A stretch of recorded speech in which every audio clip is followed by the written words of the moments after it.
AP Telangana ప్రాజెక్టులపై dialogue war ముదుతోంది. బనకచెర్లపై Telugu రాష్ట్రాల సీఎంల వ్యాఖ్యలు అగ్గిరాజేశాయి. నిన్న చంద్రబాబు రేవంత్లు చేసిన వ్యాఖ్యలతో పొలిటికల్ హీట్ పెరిగింది.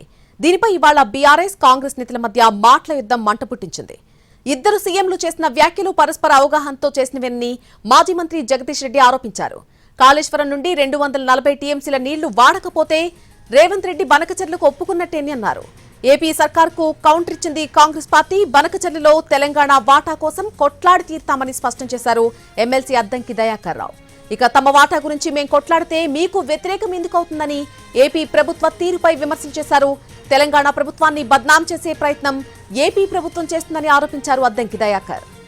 తెలుగు రాష్ట్రాల మధ్య బనకచెర్లపై రగడ కంటిన్యూ అవుతూనే ఉంది. ముఖ్యమంత్రుల స్వాతంత్ర దినోత్సవ స్పీచ్ లో కూడా ఇదే మెయిన్ టాపిక్ అయింది. బనకచెర్లపై ఎవ్వరూ అభ్యంతరం చెప్పాల్సిన అవసరం లేదని ఏపీ సీఎం చంద్రబాబు అన్నారు. ఏ రాష్ట్ర నీటి ప్రయోజనాలకు కూడా నష్టం కలగదని చంద్రబాబు అంటే తెలంగాణ అవసరాలు తీరాకే ఇతర రాష్ట్రాలకు నీరిస్తామన్నారు రేవంత్ రెడ్డి. కృష్ణా గోదావరిలో తమ వాటా నీటిని సాధించుకుంటామని చెప్పారు ఆయన. బనకచెర్లను ఎట్టి పరిస్థితుల్లోనూ అంగీకరించేది లేదని తెలంగాణ సర్కార్ ఇప్పటికే స్పష్టం చేసింది. బనకచెర్ల రాయలసీమ లిఫ్ట్ ఇరిగేషన్ ప్రాజెక్టులపై ముందుకెళ్తే పోరాటం తప్పదని ఏపీ ప్రభుత్వాన్ని హెచ్చరించింది. సముద్రంలోకి వృధాగా పోయే నీటితో బనకచెర్ల కడితే తప్పేంటి అని ఏపీ సర్కార్ చేసినటువంటి కామెంట్లను తెలంగాణ కాంగ్రెస్ నేతలు ఎప్పటికప్పుడు తిప్పికొడుతూనే ఉన్నారు. బనకచెర్లను ఆపేయాలంటూ కేంద్రం ఇచ్చిన ఆదేశాలు తమ పోరాట ఫలితమేనంటూ అనేక సభల్లో స్పష్టం చేస్తున్నారు. బనకచెర్లను కట్టనిచ్చే ప్రసక్తే లేదంటున్నారు తెలంగాణ నేతలు. మొత్తానికి తెలుగు రాష్ట్రాల్లో సాగునీటి ప్రాజెక్టులపై మాటల యుద్ధమే కొనసాగుతోంది. బనకచెర్ల రాయలసీమ లిఫ్ట్ ఇరిగేషన్ ప్రాజెక్టులపై ఏపీ ఏ మాత్రం అడుగేసినా సరే గల్లీ నుంచి ఢిల్లీ దాకా పెద్ద ఎత్తున పోరాటం చేస్తామని తెలంగాణ ప్రభుత్వం హెచ్చరిస్తోంది.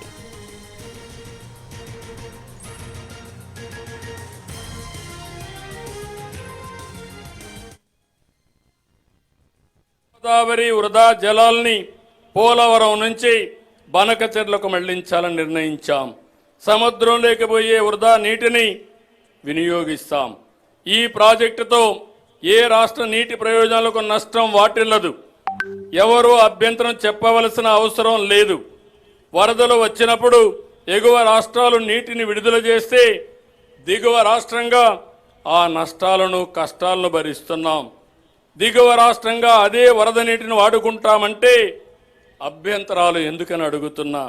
వరదను భరించాలి కానీ వరద నీటితో ప్రయోజనం పొందకూడదంటే ఇది ఏ విధంగా మంచిదో ఆలోచించమని విజ్ఞప్తి చేస్తున్నా.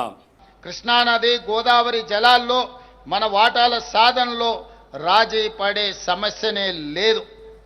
ఆనాటి నుంచి ఈనాటి వరకు తెలంగాణ ప్రజల పోరాటమే సాగునీరు తాగునీరు సాధించడం. అలాంటి తెలంగాణ ప్రజల భావోద్వేగమైన పేగుబంధం సాగునీటి ప్రాజెక్టులు. కృష్ణా గోదావరి నదులలో ప్రతి చుక్క తెలంగాణకు రావాల్సిన వాటాను సాధించి ఎవరి ఒత్తిడికి లొంగేది లేదు, ఎవరి ఆరోపణలకు బెదిరేది లేదు. 4 కోట్ల తెలంగాణ ప్రజల పక్షాన నిటారుగా నిలబడి కృష్ణానది గోదావరి నదుల్లో తెలంగాణ హక్కులను సాధించుకుంటాం. మన ప్రాంతానికి సాగునీరు తాగునీరు అందించినాకనే మిగతా ఎవరికైనా నీరు. బనకచెర్ల ప్రాజెక్టుపై నిన్న AP CM Chandrababu Telangana CM Revanth Reddy చేసిన వ్యాఖ్యలను తప్పుపట్టారు మాజీ మంత్రి జగదీష్ రెడ్డి. ఇద్దరూ కూడా పరస్పర అవగాహనతోనే మాట్లాడుతున్నారని ఆరోపించారు. కాళేశ్వరం నుంచి ఏటా 240 టీఎంసీల నీళ్లు వాడుతున్నామని సీఎం రేవంత్ రెడ్డి చెప్పకపోతే తెలంగాణకు ద్రోహం చేసినట్టేనన్నారు జగదీష్ రెడ్డి.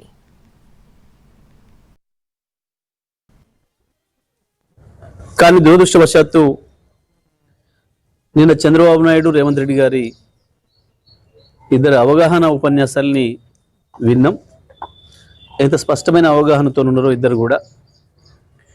బనకచెర్ల కట్టి తీరుతామని, బనకచెర్లలో ఏదో వృధా జలాలు సముద్రం పోయే జలాలు మా మీద చెల్లిపోతున్నాయి, మేము వరదలు భరితంగా నీళ్లు వాడుకోమా అని చెప్పేసి మాట్లాడుతున్నాడు చంద్రబాబు నాయుడు.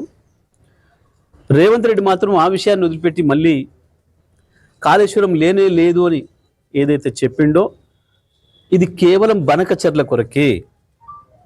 చంద్రబాబు నాయుడు ఉపన్యాసానికి మద్దతుగానే రేవంత్ రెడ్డి గారు మాట్లాడారు తెలంగాణ ముఖ్యమంత్రిగా. 2 వేరు ఉపన్యాసాలు కావు, ఒకటి పోటీ ఉపన్యాసాలు కావు. చంద్రబాబు మాట్లాడిన దానికి సపోర్ట్గానే రేవంత్ రెడ్డి మాట్లాడిండు. కాళేశ్వరం ఉన్నది, కాళేశ్వరం నుంచి మేము 240 టీఎంసీల నీళ్లు వాడుతున్నాం, అందుకే గోదావరిలో చుక్క నీళ్లు కూడా లేవు, ఎట్టి పరిస్థితుల్లో కూడా బనకచెర్ల కట్టడానికి వీలు లేదు అని చెప్పాల్సింది రాష్ట్ర ప్రభుత్వం. రాష్ట్ర ప్రభుత్వం యొక్క వాదన ఆ విధంగా ఉండాలి. కానీ రేవంత్ రెడ్డి లేనే లేదు కాళేశ్వరం అని మాట్లాడడం అంటేనే చంద్రబాబుకు వంత పలకడము. దీనికి వేరే ఇంకేందో సాక్ష్యాలు, ఇంకేందో వేరేది ఎక్కడ లేదు. కాళేశ్వరం ఉన్నది, కాళేశ్వరం నుంచి సంవత్సరానికి 240 టీఎంసీల పైగా నీళ్లను వాడుతున్నామని చెప్పాలి.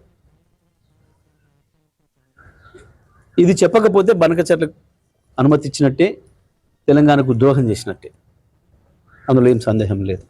బనకచెర్ల అంశంలో తెలంగాణ ప్రభుత్వం అనుసరిస్తున్న విధానాన్ని వ్యతిరేకిస్తున్నట్టుగా ఆంధ్రప్రదేశ్ ప్రభుత్వం కనబడుతున్నది. చంద్రబాబు నాయుడు గారు కానీ లేకపోతే లోకేష్ గారు కానీ ఇంకెవరు మాట్లాడినా తెలంగాణ ప్రభుత్వం బనకచెర్లను అడ్డుకుంటున్నట్టుగా ఇలా ప్రచారం చేస్తున్నారు.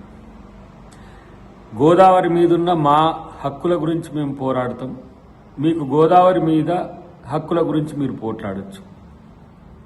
ఇలా మీకు బనకచెర్ల మీద రైట్ ఉన్నది అని అంటే, హక్కు ఉన్నది అంటే, మరి మీ హక్కును కాలరాస్తున్నది తెలంగాణ ప్రభుత్వం కంటే కూడా భారత ప్రభుత్వం కదా, బీజేపీ ప్రభుత్వం కదా. బీజేపీ ప్రభుత్వం మీ మద్దతుతోనే కొనసాగుతున్నది కదా. మరి మీ న్యాయమైన హక్కును వాళ్ళు కాలరాస్తున్నప్పుడు మీరు మద్దతు చెప్పాల్సిన అవసరం ఏముంది? మీరు మద్దతు ఉపసంహరణ చేసుకోండి, అప్పుడు కంపల్షన్లో వాళ్ళు ఏం చేస్తారో చూద్దాం. వాస్తవానికి అది కాదు. తెలంగాణ ప్రభుత్వాన్ని అబాసుపాలు చేయడానికి ఈరోజు టీడీపీ చేస్తున్న ఎత్తుగడ తప్పితే మరొకటి కాదు. మిమ్మల్ని కాదని ఈరోజు మోడీ ఒక అడుగు కూడా ముందుకేయలేని స్థితిలో మీరు తెలంగాణ ప్రభుత్వాన్ని అబాసుపాలు చేస్తున్నారు.